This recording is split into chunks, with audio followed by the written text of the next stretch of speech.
ನಂಜನಗೂಡು ತಾಲೂಕಿನ ಹುಲ್ಲಹಳ್ಳಿ ಗ್ರಾಮದಲ್ಲಿ ಬಸವ ಜಯಂತಿಯನ್ನು ಗ್ರಾಮಸ್ಥರು ಆಯೋಜಿಸಿದ್ದರು.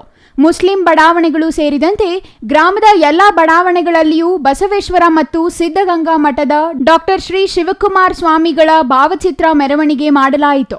ಈ ಸಂದರ್ಭದಲ್ಲಿ ಹುಲ್ಲಹಳ್ಳಿ ಗ್ರಾಮದ ಮಸೀದಿ ಬೀದಿಯ ಮುಸ್ಲಿಂ ಮುಖಂಡರು ಜಯಂತಿಯಲ್ಲಿ ಭಾಗವಹಿಸಿ ಹಣ್ಣು ವಿತರಿಸುವ ಮೂಲಕ ಬಸವೇಶ್ವರ ಭಾವಚಿತ್ರಕ್ಕೆ ಭಾರೀ ಗಾತ್ರದ ಹೂವಿನ ಹಾರ ಹಾಕಿ ಭಾವೈಕ್ಯತೆ ಮೆರೆದರು.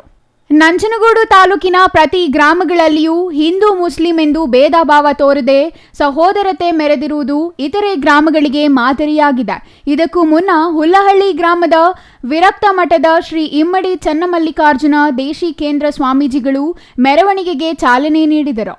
ಗ್ರಾಮದ ಪ್ರಮುಖ ಜಾನಪದ ಕಲಾ ತಂಡಗಳೊಂದಿಗೆ ಗ್ರಾಮದ ಪ್ರಮುಖ ಬೀದಿಗಳಲ್ಲಿ ಬೆಳ್ಳಿ ರಥದಲ್ಲಿ ಬಸವಣ್ಣನವರ ಭಾವಚಿತ್ರ ಕುಳ್ಳಿರಿಸಿ ಮಂಗಳವಾದ್ಯದೊಂದಿಗೆ ವೀರಗಾಸೆ, ನಂದಿ ಧ್ವಜ ಕುಣಿತ, ಗೊಂಬೆ ಕುಣಿತ ಸೇರಿದಂತೆ ಹಲವು ಜಾನಪದ ಕಲಾ ತಂಡಗಳು ಭಾಗವಹಿಸಿ ಮತ್ತಷ್ಟು ಮೆರುಗು ತಂದವು. ಇನ್ನು ಈ ಸಂದರ್ಭದಲ್ಲಿ ಪುಟ್ಟಪ್ಪ, ಜಾಮಿಯಾ ಮಸೀದಿ ಗುರು ನೂರುಲ್ಲಾ ಹಕ್, ಗ್ರಾಮ ಪಂಚಾಯಿತಿಯ ಸದಸ್ಯ ಅನ್ಸಾರ್ ಅಹಮದ್, ಮಹೇಶ್, ಜಾಮಿಯಾ ಮಸೀದಿ ಅಧ್ಯಕ್ಷ ಮುಜೀರ್ ಅಹಮದ್, ಕಾರ್ಯದರ್ಶಿ ಜಾವೇದ್ ಅಹಮದ್, ಮಂಜುನಾಥ್, ಶಿವನಂಜಪ್ಪ, ಮಾದಪ್ಪ, ಅಬ್ದುಲ್ ರಜಾಕ್, ನದೀಂ ಅಹಮದ್ ಮತ್ತಿತರರು ಹಾಜರಿದ್ದರು. Kumar, CTV news, Nanjangud.